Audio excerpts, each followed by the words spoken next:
तो आइए विद्यार्थी, आप सभी को आरकेटीसी एकेडमी में स्वागत है।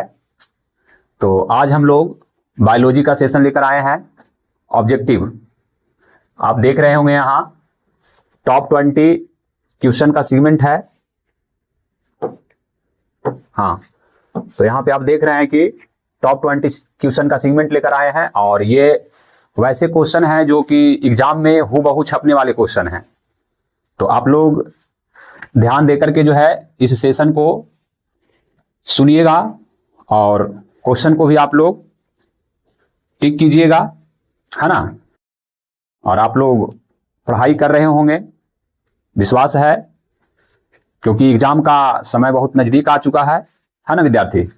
बहुत जल्द है जो कि आपका एग्जाम होने वाला है, डेट भी घोषित हो चुका है।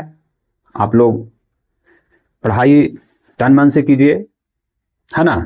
और हम बीच बीच में आप लोगों के लिए जो है ये लेकर आ ही रहे हैं। और जो बच्चे ऑफलाइन क्लास में पढ़ते हैं तो उनको तो सारा कुछ मिल ही रहा है, और जो बच्चे offline class RK teaching centre से नहीं कर पाए हैं तो उनके लिए ये विशेष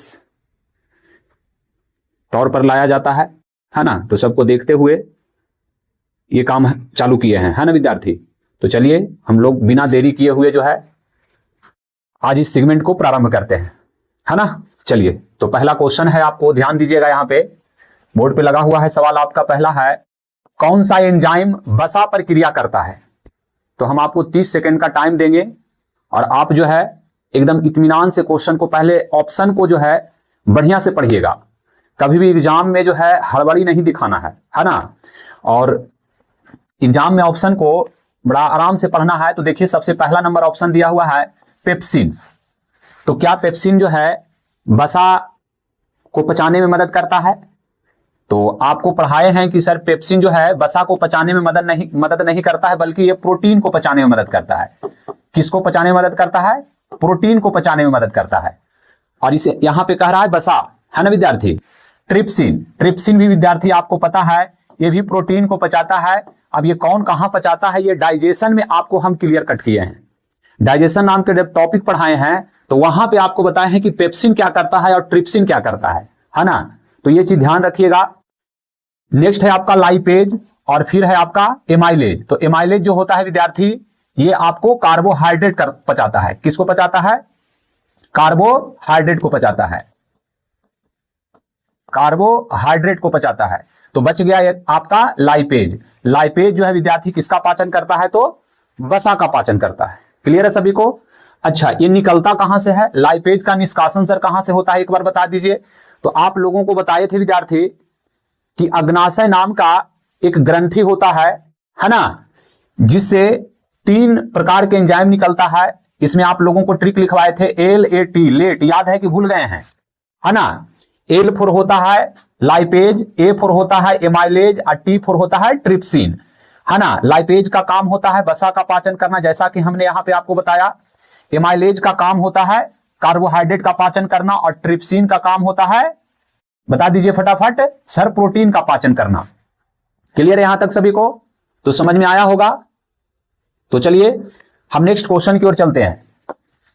नेक्स्ट क्वेश्चन है आपका, पत्ती के क्रॉस सेक्शन, जिसे हम लोग हिंदी में कहते हैं अनुप्रस्थ काट पर हरे रंग की बिंदु क्या है ना। तो ऑप्शन आप पढ़िए, यहां पे आपको 30 सेकंड का समय दिया जाता है, और आपको ऑप्शन पढ़िए और आंसर कीजिए, फिर हम इसको बताएंगे। और ऐसा नहीं है कि केवल आपको आंसर यहां पे हम बताएंगे। आपको यहां लिया गया है 20 क्वेश्चन, लेकिन इसके फायदे आपको 50 क्वेश्चन से भी ज्यादा में मिलने वाले हैं। तो आप लोग जो है बिल्कुल इत्मीनान से देखना, है ना। ऐसा नहीं है कि 2 क्वेश्चन देखे, 4 क्वेश्चन देखे और छोड़ करके सेशन को चले जा रहे हैं, तो उसे फायदा होने वाला नहीं है। और एग्जाम में यदि प्रश्न आएगा और आप छोड़ के चले जाओगे तो वहां पछताने के सिवा कुछ मिलेगा नहीं, है ना। तो बिल्कुल आपको जो है इन बातों को ध्यान में रखना है ना विद्यार्थी। तो चलिए, आप लोग शायद लगा लिए होंगे। तो पत्ती के क्रॉस सेक्शन अनुप्रस्थ काट पर हरे रंग का जो बिंदु दिखाई देता है वो क्या होता है विद्यार्थी? हरित लवक होता है। हरित लवक होता है ना। इसको इंग्लिश में कहते हैं क्लोरोप्लास्ट। क्या कहा जाता है विद्यार्थी? क्लोरोप्लास्ट कहते हैं। चलिए, कोशिका भित्ति है। तो कोशिका भित्ति आपको बताए थे, आप लोग का कोशिका भित्ति याद रख करके चलना है कि पादप की कोशिका भित्ति पूछ ली जाती है कि पादप की कोशिका भित्ति किसकी बनी होती है, और एक आपको कवक की कोशिका भित्ति पूछी जाती है। तो पादप की कोशिका भित्ति की बात कर लेते हैं तो सेल्यूलोज का बना होता है। किसका होता है? सेल्यूलोज का बना होता है। ध्यान दीजिएगा, सेल्यूलोज का बना होता है। जबकि कवक की कोशिका भित्ति किसकी बनी होती है? काइटिन की बनी होती है। किसकी बनी होती है? काइटिन की बनी होती है। तो आप लोगों से एक सवाल है ना, कि जीवाणु का अर्थात बैक्टीरिया का बता दीजिए आप लोग की कोशिका भित्ति किसका बना होता है। ये आपके लिए छोड़े हैं और कमेंट में अवश्य बताना है आपको। चलिए विद्यार्थी, नेक्स्ट क्वेश्चन पर चलते हैं। नेक्स्ट क्वेश्चन है आपका, शुद्रांश के भीतरी सतह पर पाया जाने वाला ऊर्जा अवशोषक भाग है। ये देखिए सवाल कितना बेहतरीन किया है। यहां पे एनसीईआरटी का ये टर्म है और ये बच्चों को बड़ा परेशान करता है। विद्यार्थी, शुद्रांश जो यहां पे कहा गया है, ये कहा गया है आपको स्मॉल इंटेस्टाइन, जिसे हम लोग कहते हैं छोटी आंत। क्या होता है विद्यार्थी? छोटी आंत। छोटी आंत के अंदर ध्यान दीजिएगा आप लोग, छोटी आंत को 3 भागों में हम बांटते हैं। कितने भागों में बांटते हैं? 3 भागों में बांटते हैं। एक होता है आपको ड्यूडेनम होता है, एक ज्यूजेनम होता है और एक इलियम होता है। इलियम, तो इलियम पार्ट में इलियम जो होता है छोटी आंत का सबसे निचला भाग होता है, अंतिम पार्ट होता है। तो इलियम पार्ट के अंदर विद्यार्थी अंगुली नुमा संरचना होता है। अंगुली नुमा संरचना है ना, उसी अंगुली नुमा संरचना से जो है विभिन्न प्रकार के पोषक तत्वों को अवशोषित करके जो है बॉडी के अलग अलग हिस्सों में भेज दिया जाता है रक्त के द्वारा। तो ये जो अंगुलीनुमा संरचना होता है उसे हम लोग कहते हैं बिलाई। क्या कहते हैं? बिलाई। इसी का दूसरा नाम होता है विद्यार्थी दीर्घ रोम, इसको कहते हैं। क्या कहते हैं? दीर्घ रोम कहते हैं। ये ध्यान रखिएगा, दीर्घ रोम कहा जाता है। सर ग्रसनी विद्यार्थी ये आपको आहार नाल का पार्ट हो गया, अमाशय भी आहार नाल का पार्ट है, और यकृत एक प्रकार का क्या है विद्यार्थी? ग्रंथि है। क्या है जी? ग्रंथि है। ये मानव शरीर का सबसे बड़ा ग्रंथि है, सबसे बड़ा ग्रंथि। नोट करते जाइएगा, सबसे बड़ा ग्लैंड आपसे पूछा जाए तो आपको ध्यान में रखना है यकृत है ना। चलिए, बहुत अच्छी बात है। तो ये सारे क्वेश्चन आपको ध्यान में रखना। देखिए हम हर क्वेश्चन को एनालाइज कर रहे हैं। अमाशय किसका हिस्सा हो गया? तो ये आहार नाल का हिस्सा हो गया, आहार नाल का हिस्सा हो गया है ना। ग्रसनी भी आहार नाल का हिस्सा हो गया। तो ये सभी आपको ध्यान में रखना है। नेक्स्ट सवाल पर चलते हैं विद्यार्थी। नेक्स्ट सवाल है, बहुत बेहतरीन सवाल है, और ये सारे क्वेश्चन जो है आपको कहीं ना कहीं प्रीवियस ईयर के अंदर भी पूछा गया है, और आने वाले जो आपके जो एग्जाम है 2026 में जो एग्जाम बिहार बोर्ड ले रहा है उसमें निश्चित रूप से यहां से क्वेश्चन आपको फंसेगा, एकदम 110% मान लीजिए। चलिए नेक्स्ट क्वेश्चन है आपका, परजीवी पौधा का एक उदाहरण है।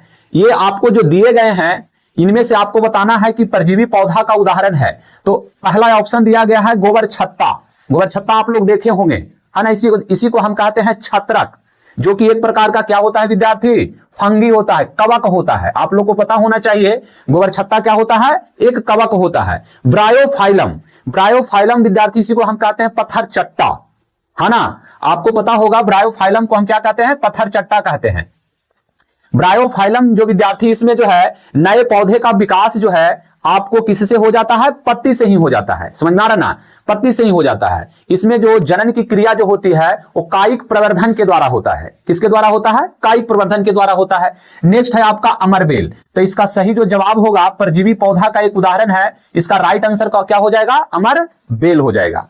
क्लियर है? नेक्स्ट आपका है चीड़ है ना विद्यार्थी। यह हिमालयी क्षेत्र में पाया जाने वाला चीड़ एक पौधा होता है जिससे ताड़पिन का तेल प्राप्त करते हैं। क्या प्राप्त करते हैं विद्यार्थी? ताड़पिन का तेल। और चीड़ के फल को चिलकोजा कहते हैं। चीड़ के फल को क्या कहते हैं विद्यार्थी? चिलकोजा कहते हैं। क्या कहते हैं? चिलकोजा कहते हैं। तो ये छोटी छोटी आपको फैक्ट्स है, याद रखते चलिएगा। क्लियर है सभी को? चलिए नेक्स्ट सवाल के ऊपर चलते हैं।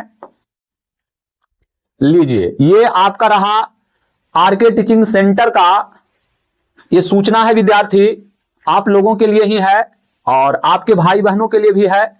तो क्लास 5 से लेकर के 12th तक जो है बिहार बोर्ड की यहाँ पे संपूर्ण तैयारी कराई जाती है विद्यार्थी। ऑल सब्जेक्ट यहाँ पढ़ाए जाते हैं, और आप लोगों के लिए कहा गया है कि आरके टीचिंग सेंटर ही क्यों चूज करना है ना।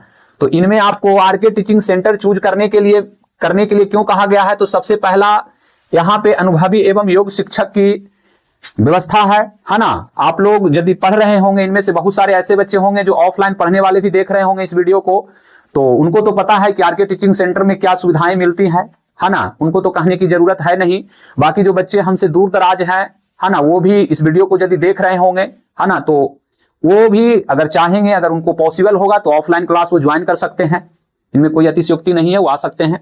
नेक्स्ट है आपका सरल कंसेप्ट पर आधारित पढ़ाई। यहां पे इतनी आसान भाषाओं में बच्चों को समझाया जाता है कि ऐसा हो ही नहीं सकता कि आप नहीं समझ पाए हैं होंगे, है ना। जैसा कि आप लोग लगातार वीडियो जा रहा होगा तो आप लोग देखते होंगे, तो वहां से आपको पता चलता होगा कि हाँ, यहाँ के जो टीचर हैं वो किस रूप में समझाते हैं बच्चों को, है ना। नेक्स्ट है नियमित टेस्ट एवं डाउट क्लास। यहाँ पे बच्चों को खड़ा कर करके जो है सवाल पूछे जाते हैं, है ना, कि किस बच्चा को समझ में नहीं आया है वो हैंड रेज कीजिए और उनका डाउट यहाँ क्लियर होता है। क्लास चलते भर में ये चीज होती है। यहाँ पे ऐसा नहीं है कि किसी कोई कमजोर बच्चा है तो उनको पीछे छोड़ दिया जाता है, केवल जो तेज बच्चे हैं उन्हीं पे ध्यान दिया जाता है। बिल्कुल नहीं, हर एक बच्चा को यहाँ पे जो है हम लोग टारगेट करते हैं। और यहाँ पे रिजल्ट तो आपको पता ही है कि यहाँ पे 100% रिजल्ट की गारंटी होती है विद्यार्थी। नेक्स्ट है बोर्ड परीक्षा पर यहाँ पे फोकस करना, कमजोर छात्रों पर विशेष ध्यान देना। और आपका यहाँ पे डिजिटल बोर्ड की व्यवस्था हो रखा है, तो आप लोग को पढ़ने में तो कोई दिक्कत होगा नहीं। तो ये सारी विशेषताएं यहाँ पे है ना, जो कि आरके टीचिंग सेंटर को आपको जो है चूज करने का ऑप्शन है। अच्छा, यहाँ पे आपको दी गई है कि पता, हाँ सर पता कहाँ से खोजेंगे, तो अकौना हाई स्कूल के दक्षिण में पड़ता है ये सेंटर और पंचायत भवन के बगल में ही है ना। यहाँ पे जो है बिहार बोर्ड की सफलता की पक्की तैयारी है, ये सब सारी आपको है। नामांकन प्रारंभ है आपको जनवरी माह से, है ना विद्यार्थी। जनवरी माह से जो है, मंथ से जो है आपका नामांकन प्रारंभ है। और ये नामांकन जनवरी में बिल्कुल फ्री होता है विद्यार्थी। क्या होता है? फ्री होता है, ये ध्यान रखिएगा। नामांकन का कोई फीस नहीं लगता है। जनवरी के बाद यदि आप ज्वाइन करते हैं तो संस्था फीस भी मतलब चार्ज करती है, तो वो आप देख लीजिएगा जैसा आपका है ना, वो आप यहाँ कांटेक्ट कीजिएगा तो आपको सब कुछ पता चल जाएगा।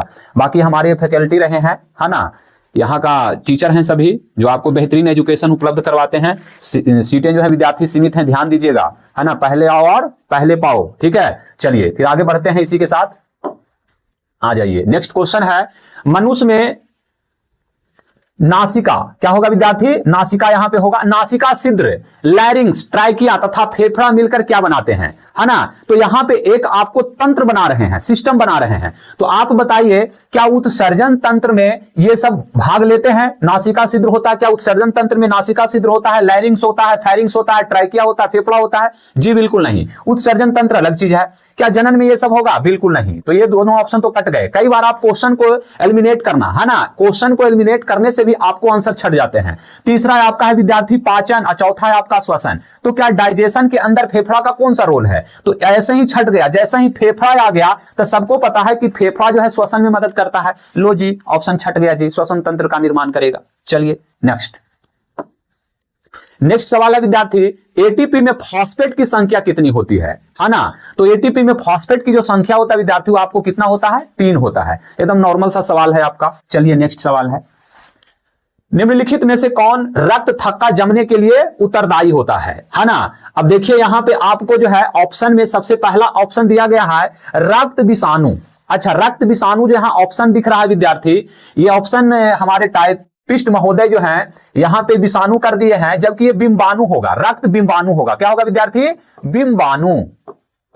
ये रक्त बिंबाणु होगा, कोई बात नहीं, हम सुधार देते हैं आपको। रक्त बिंबाणु होगा, जिन्हें हम प्लेटलेट्स कहते हैं। क्या कहते हैं विद्यार्थी?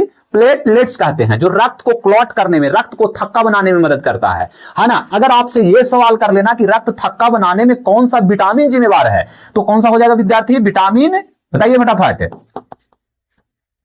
विटामिन कौन सा हो जाएगा? के हो जाएगा, है ना। विटामिन के जो होता है ना, और ब्लड को क्लॉट करता है। क्लियर है सभी को? चलिए बहुत अच्छी बात है। ये श्वेत रक्त कोशिका जिसे हम लोग कहते हैं WBC कहते हैं, लाल रक्त कोशिका को हम कहते हैं RBC कहते हैं, है ना। इनमें से कोई नहीं, तो ऑप्शन आपका शुद्ध करने के तदुपरांत कौन सा हो जाएगा? ए हो जाएगा, है ना। और यदि आप नहीं भी इसको शुद्ध करते हैं तो आप क्या मार के चले आते? डी मार के चले आते, कोई दिक्कत नहीं है जी। चलिए, तो समझ में आ रहा होगा सभी को। चलिए नेक्स्ट है ऑक्सीजन। विद्यार्थी ध्यान दीजिएगा, ऑक्सीजन के परिवहन के लिए जिम्मेदार रक्त का घटक है ना। अब ध्यान दीजिएगा, यहां पे बहुत इंपॉर्टेंट सवाल है कि ऑक्सीजन का वहन करने के लिए, वहन या परिवहन एक ही चीज होता है हमारे बॉडी में। आपको पता है कि ब्लड जो है ये 24 घंटा क्या करते रहता है, भ्रमण करते रहता है, घूमते रहता है। अच्छा, तो ये ब्लड जब घूमता है तो आपको पता है कि ऑक्सीजन को लेकर के घूमता है, तो ये ऑक्सीजन को घुमाने के लिए रक्त में वह कौन सा घटक पाया जाता है ना, जो कि जिम्मेवार होता है। चलिए अब यहां पे ध्यान दीजिएगा। अच्छा, यहां क्वेश्चन करा रक्त का कौन सा घटक, तो आपको पता है रक्त के मतलब टाइप 2 होते हैं। एक होते हैं आरबीसी, जिसे आप लोग कहते हो रेड ब्लड कार्पल्स कहते हो, है ना, आरबीसी होता है। दूसरा होता है डब्ल्यूबीसी होता है। तो ऑक्सीजन को वहन करने में कौन मदद करता है विद्यार्थी, आरबीसी मदद करता है। चलिए आरबीसी से थोड़ा सा आपको और सवाल हम यदि समझाना चाहे ना तो ध्यान दीजिएगा। आरबीसी में जो होता है एक हीमोग्लोबिन नाम का पिगमेंट होता है। हीमोग्लोबिन क्या होता है विद्यार्थी, हीमोग्लोबिन नाम का पिगमेंट होता है। ये हीमोग्लोबिन विद्यार्थी आपको पता है कि ऑक्सीजन को वहन करने में मदद करता है, और साथ साथ में आपको क्या होता है कि जो आरबीसी का जो लाल रंग होता है, ये लाल रंग को भी यही निर्धारण करता है, ये भी ध्यान रखिएगा। और आपसे ये सवाल पूछ देना कि ब्लड में कौन सा धातु पाया जाता है, एकदम आप बढ़िया से इसको सुनिएगा, कौन सा धातु पाया जाता है, तो आप ध्यान में रखिएगा आयरन पाया जाता है। क्या पाया जाता है, आयरन पाया जाता है, जिसे आप Fe से डिनोट करते हो, लोहा जिसको आप लोग कहते हो ना, लोहा कहते हो, बिल्कुल जी लोहा कहते हैं सर। तो ये लोहा पाया जाता है किसके अंदर, आरबीसी के अंदर, ये ध्यान रखिएगा। और तो आरबीसी का रंग जो है अर्थात लाल किसके कारण होता है, तो हीमोग्लोबिन के कारण होता है ना। और हीमोग्लोबिन में ही एक धातु उपस्थित होता है जिसे हम लोग कहते हैं लोहा कहते हैं। आपको पता होगा कि लोहा कितना द्रुत गति से ऑक्सीजन को पकड़ता है। आप लोग देखते हो कहीं पे लोहा ला करके आप रख देते हैं और थोड़ी सी वहां जब नमी मिलती है उसको, तो ऑक्सीजन के साथ वो रिएक्ट करके जो है और उसमें जंग लग जाता है। क्या आपने कभी ऐसा देखा, तो बिल्कुल सर देखे हैं ऐसा। तो इसी प्रकार से हमारे बॉडी के अंदर भी ऑक्सीजन को बहुत द्रुत गति से क्या करता है, ऑब्जर्व करता है। चलिए आगे बढ़ते हैं नेक्स्ट सवाल की ओर।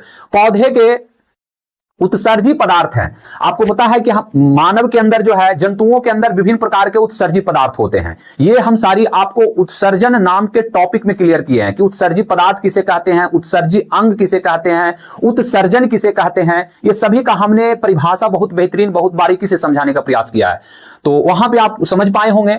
तो इनमें पौधों का उत्सर्जी पदार्थ पूछ रहा है, तो टैनिन भी एक प्रकार का उत्सर्जी पदार्थ ही होता है विद्यार्थी पौधों का। गोंद होता है, रेजिन होता है, तो इसका ऑप्शन कौन हो जाएगा, इनमें से सभी, ऑल ऑफ दीज, है ना, सभी इसका सही आंसर होगा। क्लियर है, टैनिन, गोंद, रेजिन, ये सभी के सभी पौधे का उत्सर्जी पदार्थ है। उत्सर्जी पदार्थ उस पदार्थ को कहते हैं जो कि बॉडी में उसका कोई काम नहीं होता है ना, वो गंदा पदार्थ होता है और हमारे बॉडी को नुकसान पहुंचाता है। अगर बॉडी के अंदर रहेगा ना तो नुकसान पहुंचाएगा, इसीलिए उसको समय समय से क्या करना होता है, निकालना होता है। उत्सर्जन नाम के टॉपिक में क्लियर कर चुके हैं। चलिए नेक्स्ट क्वेश्चन की तरफ बढ़ते हैं। निम्नलिखित में से कौन मलेरिया परजीवी है, मोस्ट इंपॉर्टेंट सवाल है विद्यार्थी। मलेरिया परजीवी, मलेरिया परजीवी जो होता है विद्यार्थी, इसमें से बताइए क्या होगा। तो सबसे पहला ऑप्शन है प्लाज्मोडियम, दूसरा है लिस्मैनिया है, प्रोटोजोआ है, इनमें से कोई नहीं। तो बताइए कौन सा हो जाएगा विद्यार्थी। तो सर इसमें तो सबसे पहला ऑप्शन सही दिख रहा है। प्लाज्मोडियम जो है एक परजीवी है ना विद्यार्थी, जो मलेरिया रोग का वाहक होता है ना। और आपको पता है मलेरिया रोग जो है किस मच्छर के काटने से फैलता है, तो आप कहोगे किसको, मादा एनोफिलीज, मादा एनोफिलीज के लार्वा में, है ना विद्यार्थी, प्लाज्मोडियम नाम का एक क्या होता है, परजीवी होता है। जब वो मच्छर काट लेता है ना, तो उसके लार के सहारे हमारे ब्लड में चला जाता है ये प्लाज्मोडियम, और हमारे बॉडी में जाकर के जो है ये वृद्धि करना शुरू कर देता है। तब हम एक रोग से ग्रसित हो जाते हैं, और वो रोग कौन सा होता है, मलेरिया होता है, जो कि ये मतलब बुखार इसमें बहुत ज्यादा लगता है। इसके लक्षण के तौर पर देखा जाए तो बुखार बहुत तेज से आएगा और कपकपी के साथ बुखार आएगा, एकाएक बुखार आएगा, है ना। तो इस टाइप के कुछ लक्षण इसमें दिखाई देते हैं। चलिए आगे बढ़े, नेक्स्ट है सवाल विद्यार्थी। खुला परिसंचरण तंत्र पाया जाता है ना। खुला परिसंचरण तंत्र, सबसे पहला तो हमें यह समझना है ना कि बंद और खुला परिसंचरण तंत्र का मतलब क्या हो गया। चलिए दोनों को समझाते हैं। बंद और खुला, जिसको आप इंग्लिश में बोलोगे क्लोज और ओपन, है ना। तो बंद परिसंचरण तंत्र का मतलब हुआ विद्यार्थी कि अगर किसी जीव के शरीर में, है ना, रक्त जो है किसी नलिका के माध्यम से बह रहा है, नली के माध्यम से अगर रक्त बह रहा है, तो वैसे परिसंचरण को हम बंद परिसंचरण कहेंगे। क्या कहेंगे, बंद कहेंगे, क्लोज कहेंगे। और यदि बिना पाइप के बह रहा है, ऐसे ही खुले बह रहा है, जैसे मच्छर उच्छर में देखते होंगे आप लोग कि मच्छर जब आपका शरीर से खून चूस लेता है तो उसको देखना ना कि पीछे साइड में उसका जो है लाल लाल सा दिखाई देता है एकदम बढ़िया से, स्पष्ट से लग रहा है कि पूरा दम खून चूस के दम, है ना, तैयार हो रहा है, और उसको ऐसे मारते होंगे ना तो उसके फट से है जो उसका ब्लड बाहर आ जाता है। ऐसा देखिए कि नहीं? अब आप सोचिए ना कि अगर बंद होता तो क्या ऐसे पीटने से उससे ब्लड बाहर निकलेगा? नहीं। जिससे हम लोग में क्या होता है, बंद पाया जाता है, हम लोग को पीट दे चाहे कुछ कर दे, कहीं से ब्लड निकलेगा? नहीं निकलेगा। तो इसमें से आप चूज कर लीजिए कि किसमें आपको खुला परिसंचरण होगा। जो जैसे मनुष्य कह दिया तो मनुष्य तो समझाए कि बंद होगा। कॉकरोच, बिल्कुल कॉकरोच में ही होता है, घोड़ा में भी नहीं होगा और स्त्री में भी नहीं होगा, है ना। स्त्री में तो मनुष्य का ही ना पार्ट हो गया जी, तो स्त्री में कहां होगा? और घोड़ा में भी तो हम ही लोग का जैसा होता है, घोड़ा को का पीटेंगे तो वहां से रक्त बाहर तुरंत आ जाएगा, नहीं आएगा। मक्खी हो गया, कॉकरोच हो गया, मच्छर हो गया, है ना, इस समय कैसा होता है? तो ओपन होता है। क्लियर है सभी को? चलिए, बहुत अच्छी बात है। नेक्स्ट सवाल है, श्वसन किस प्रकार की रासायनिक अभिक्रिया है ना विद्यार्थी? किस प्रकार की रासायनिक अभिक्रिया है ना? तो कितना बेहतरीन सवाल है। कई बच्चा तो इसमें जो है ऐसा पटका मारेगा, ऐसा पटका मारेगा तो घर पे आके जब ऑप्शन मिलाएगा तब माथा पटकेगा, है ना। वो बच्चा जो है या तो मारेगा यहां से उपचयन मार के आएगा या तो अपचयन मार के आएगा। समझ में आ रहा ना? यही दो ऑप्शन सबसे पहले वो टिक करेगा। समझ में आ रहा ना? लेकिन ये दोनों में से कोनो आंसर ना होने वाला है। ये बड़ा कंफ्यूजन करने वाला क्वेश्चन है विद्यार्थी। तो ध्यान से सुनना कि श्वसन जो होता है विद्यार्थी, ये जैव रासायनिक क्रिया होता है, जैव रासायनिक क्रिया होता है, लेकिन इसमें ना तो उपचयन होगा ना ही तो अपचयन होगा। तो होगा कौन सी सर? इसमें उष्माक्षेपी अभिक्रिया होता है, क्योंकि श्वसन के दौरान जो है विद्यार्थी हीट का उत्सर्जन होता है। किसका उत्सर्जन होता है? हीट, उष्मा वहां से निकलता है। तो श्वसन एक जैव रासायनिक और उष्माक्षेपी अभिक्रिया है। तो रासायनिक अभिक्रिया तो यहां लिखिए दिया है, तो हमारा उत्तर मारे के कौची रह गया? उष्माक्षेपी रह गया। तो ध्यान दीजिएगा ये सब सवालों पर, बड़ा बेहतरीन लाइन है। नेक्स्ट है आपको, ग्लाइकोलाइसिस की क्रिया कहां संपन्न होता है ना विद्यार्थी? ग्लाइकोलाइसिस, यहां पे आप देख रहे होंगे, ये आपका माइटोकॉन्ड्रिया हो या कोशिका द्रव हो या गोल्जी बॉडी हो, ये सब के सब जो है आपको पता है सेल के पार्ट हैं, है ना, सेल के पार्ट है। जो कि माइटोकॉन्ड्रिया कोशिकांग है, मतलब कोशिका का अंग है, गोल्जी बॉडी भी कोशिका का अंग है, क्लोरोप्लास्ट के पादप में चले आते हैं, है ना। तो ग्लाइकोलाइसिस की क्रिया जो होता है ये मानव में जो है आपको कहां होता है विद्यार्थी? तो कोशिका द्रव के अंदर होता है। क्लियर है? इंग्लिश में कहते हैं साइटोप्लाज्म। चलिए नेक्स्ट सवाल है, मानव मूत्र में यूरिया का प्रतिशत मात्रा कितनी होती है ना विद्यार्थी? यूरिया कितने प्रतिशत में होते हैं? तो देखिए, आपको मानव मूत्र में एक तो याद रखना है जल, और दूसरा आपको याद रखना है यूरिया। आपको पता है हमारे बॉडी में यूरिया बनता है। बता दो, कौन बच्चा बताएगा हमको कि यूरिया सर कहां बनता है? यूरिया शरीर में कहां बनता है? तो कंसेप्ट थोड़ा सा समझ लो यहां पे, है ना। देखिए, यकृत में क्या होता है? यकृत के अंदर विद्यार्थी अमोनिया जो है किस में बदल जाता है? यूरिया के अंदर बदल जाता है ना। यूरिया के अंदर बदल जाता है, मतलब यकृत जो है यूरिया का निर्माण करता है। ये ध्यान रखिएगा, यूरिया का निर्माण कौन करता है? लीवर ही करता है। क्लियर है सभी को? लेकिन रक्त से यूरिया छानता कौन है? ये ध्यान रखिएगा। देखो, यहां पे बहुत सारे क्वेश्चन बन रहे हैं और आपको कंसेप्ट पर ध्यान देना है। आपको यह कह देगा कि रक्त से यूरिया छानता कौन है, तो छानने की बात कहेगा। छानता कौन है? तो छानता कौन है विद्यार्थी? तो ब्रिक। कौन छानता है? ब्रिक, जिसे आप कहते हो किडनी, है ना। किडनी छानता है। क्लियर है सभी को? तो बता दो यहां पे आपको, हाँ, जल आपको कितने परसेंट होते हैं? तो जल 95% होते हैं। कितने परसेंट? 95% मूत्र में जो आपको होता है जल। यूरिया 2% होता है विद्यार्थी। कितने परसेंट? 2%। तो 95 2 97, बाकी रह गया 3%। 3% जो है विद्यार्थी कार्बनिक और अकार्बनिक पदार्थ के रूप में पाए जाते हैं, है ना। कुछ उसमें कार्बनिक और कुछ अकार्बनिक पदार्थ होते हैं। ठीक है, तो इसका सही उत्तर क्या हो जाएगा? हमसे पूछ लिया है, यूरिया तो 2% मार के जाएंगे। ओके, नेक्स्ट, एक स्वस्थ मानव में रक्त दाब कितना होता है ना। यहां पे जिसको आप लोग कहते हो ब्लड प्रेशर, बीपी आप लोग मपवाए हैं, आप लोग को अभी मपवाने की जरूरत भी नहीं पड़ेगी। ब्लड प्रेशर कहते हैं, है ना, जो कि विशेष प्रकार के यंत्र से मापा जाता है। बीपी, डॉक्टर के पास वो बीपी वाले मशीन होते हैं, तो आप लोग को जब तबीयत खराब होता होगा ना, तो वो मापने का काम करते होंगे। तो एक स्वस्थ मानव के अंदर पूछ रहा है कि रक्तदाब क्या होता है।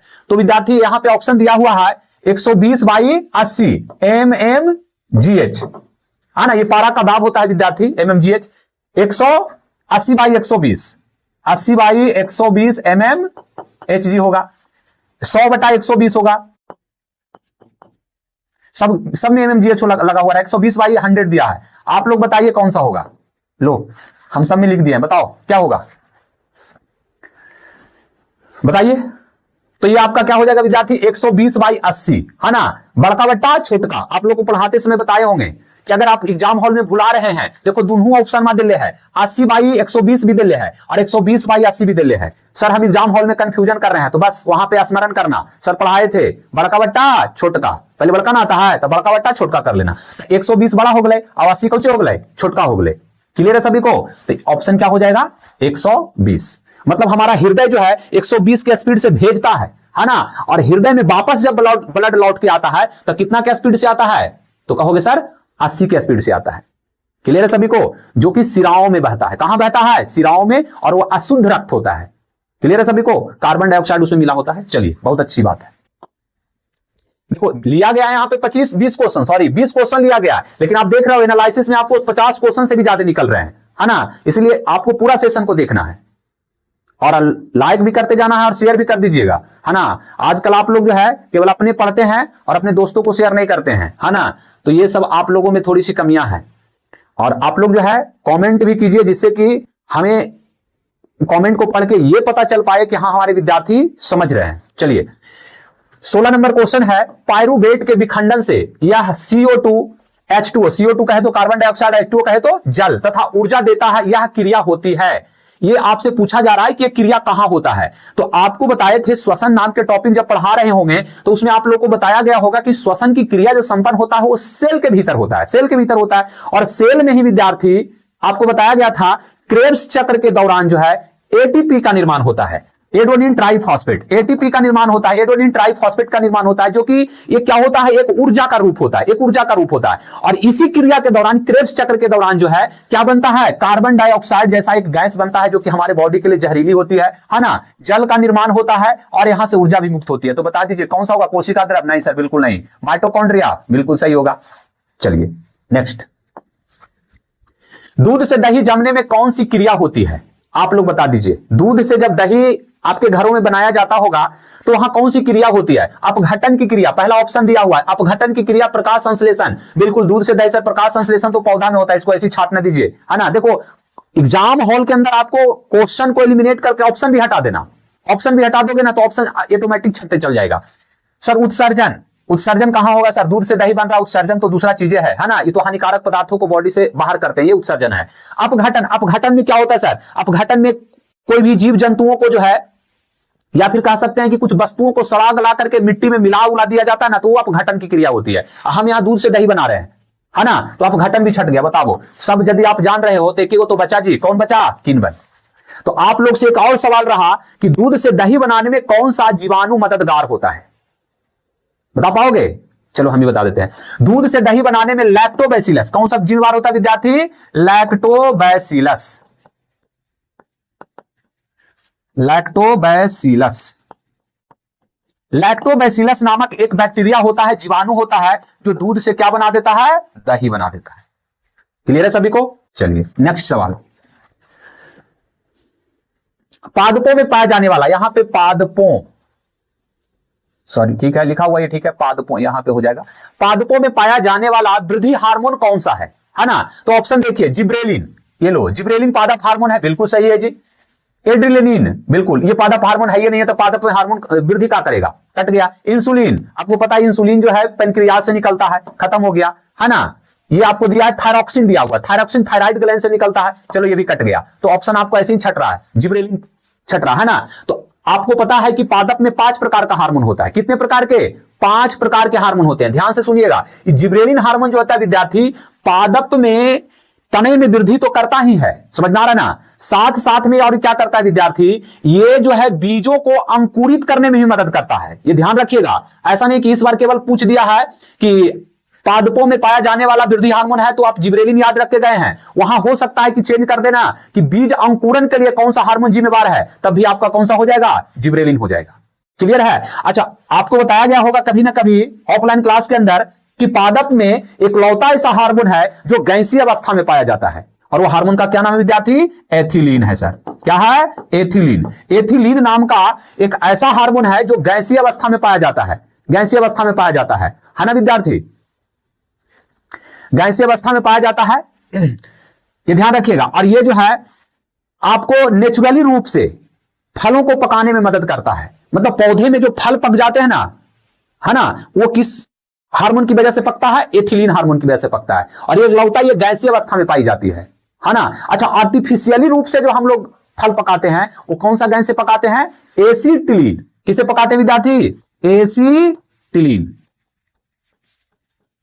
एसिटिलीन नामक हार्मोन से पकाते हैं। ये भी ध्यान रखिएगा, हार्मोन नहीं है बल्कि गैस है, ये गैस है ना। अरे तुम लोग जिसको कहते हो कारपेट, कारपेट से पका हुआ केला खाया, आम खाया, बस वो कारपेट क्या करता है, जैसे ही पानी के कांटेक्ट में जाता है ना, तो वहां से एक गैस रिलीज करता है, और वो गैस कौन सा होता है? एसिटिलीन गैस होता है, और यही गैस फल को पका देता है। क्या समझ में आया? और आपको नेचुरली रूप से पकेगा तो एथिलीन के द्वारा पकेगा। किसके द्वारा पकेगा? एथिलीन के द्वारा पकेगा। क्लियर है सभी को? तो आपका उत्तर यहां पे हो जाएगा जिब्रेलिन, और ये भी आप ध्यान में रखिएगा। क्लियर है सभी को? चलिए नेक्स्ट, पत्तियों में गैसों का आदान प्रदान कहां होता है? बड़ा बढ़िया क्वेश्चन है जी। पत्तियों में गैसों का आदान प्रदान कहां होता है? तो सिरा के अंदर होता है? बिल्कुल नहीं सर, सिरा के अंदर नहीं होता है। मध्य सिरा, सिरा उरा हटाइए सर, इनमें से कोई नहीं, इनमें से कोई भी नहीं होगा सर। तो कहां होगा? रंध्र के अंदर, जिसे हम लोग कहते हैं इंग्लिश में अस्टोमाटा। क्या कहते हैं? अस्टोमाटा कहा जाता है इसको, अस्टोमाटा कहते हैं विद्यार्थी, रंध्र कहते हैं, है ना। जो पत्तियों के अंदर पाया जाता है ये रंध्र, इसी में गैसों का आदान प्रदान होता है। अच्छा, आपको पता है गैसों के आदान प्रदान की एक विधि होती है जिसे हम लोग कहते हैं बीसरण, डिफ्यूजन कहते हैं ना, बीसरण कहते हैं, है ना विद्यार्थी। बीसरण विधि के द्वारा गैसों का आदान प्रदान होता है। मनुष्य के फेफड़ा में भी गैसों का जो आदान प्रदान होता है वो भी बीसरण विधि से होता है। बीसरण विधि में होता क्या है ना विद्यार्थी, उच्च दाब से, मतलब हाई प्रेशर से लो प्रेशर की ओर ट्रांसफर होता है, हाई प्रेशर से लो प्रेशर की ओर, ये ध्यान रखिएगा बीसरण में। क्लियर है सभी को? एक होता प्रासरण, ये दो विधियां होती है, आई बात समझ में। एक होता है बीसरण और दूसरा होता है प्रासरण। तो प्रासरण अलग है, वहां पे आप पढ़ाए होंगे सेपरेट, तो वहां पे आपको क्लियर किए होंगे। तो बीसरण विधि के द्वारा ही जो है गैसों का आदान प्रदान होता है, पादपों में भी और मनुष्यों में भी। क्लियर है? कोशिका के अंदर मनुष्य में भी गैसों का आदान प्रदान होता है, फेफड़ा में भी होता है, दो जगह मनुष्य में गैसों का आदान प्रदान होता है, एक्सचेंजेस होता है। तो वहां पे आपको जो है बीसरण विधि से होता है, ध्यान रखिएगा, ये सीधा क्वेश्चन आता है। चलिए, आपका आज का अंतिम सवाल है विद्यार्थी, अंतिम सवाल है 20वां नंबर। निम्नलिखित में से कौन सा यंत्र रक्तदाब मापने में उपयोग में लाया जाता है? ब्लड प्रेशर को मापने के लिए किस यंत्र का प्रयोग करते हैं? तो अभी जस्ट हमने इसके पीछे वाले क्वेश्चन पर अभी चर्चा किए थे, वहां पे एक स्वस्थ मानव में रक्तदाब का मतलब जो है मान बताने के लिए बोला गया था। सबसे पहला ऑप्शन है बैरोमीटर। बैरोमीटर से क्या मापते हैं? तो वायुमंडलीय दाब मापा जाता है। क्या मापते हैं? वायुमंडलीय दाब, वायुमंडलीय प्रेशर को मापा जाता है यहां पे, है ना। मैनोमीटर से क्या मापते हैं सर? तो मैनोमीटर से मापा जाता है गैसों का दाब, गैसों तथा तरल पदार्थ का दाब मापते हैं, है ना। तो दो को तो छट गया, तो कौन सा हो जाएगा? स्फिग्मोमैनोमीटर हो जाएगा, स्फिग्मोमैनोमीटर हो जाएगा। तो आपसे सवाल है कि हृदय की धड़कन, यहां पे देखिए रक्तदाब मापने का यंत्र पूछा है, और आपसे सवाल है कि हृदय की धड़कन मापने के लिए किस यंत्र का प्रयोग करते हैं? हृदय गति को मापने के लिए किस यंत्र का प्रयोग करते हैं, जिसको आमतौर पर आप लोग कहते हो आला। डॉक्टर साहब लगाते हैं ना कान में और इधर उधर चेक करते हैं, तो वो आप लोग आला कहते हो, बट वो ऑप्शन में आला कहीं दिखेगा नहीं, है ना। तो वो क्या है वो आप बताइएगा, ठीक है जी। चलिए, तो आगे सवाल है नहीं, ये लास्ट सवाल है। तो यहीं तक ये इस सेशन को रखते हैं, और ये सेशन आपको कैसा लगा जरूर कमेंट कीजिएगा, है ना। और आप लोगों को नए साल की ढेर सारी बधाई एडवांस में दे रहे हैं, है ना, एडवांस में दे रहे हैं। और आप लोग स्वस्थ रहिए, मस्त रहिए और खूब पढ़िए, है ना। धन्यवाद।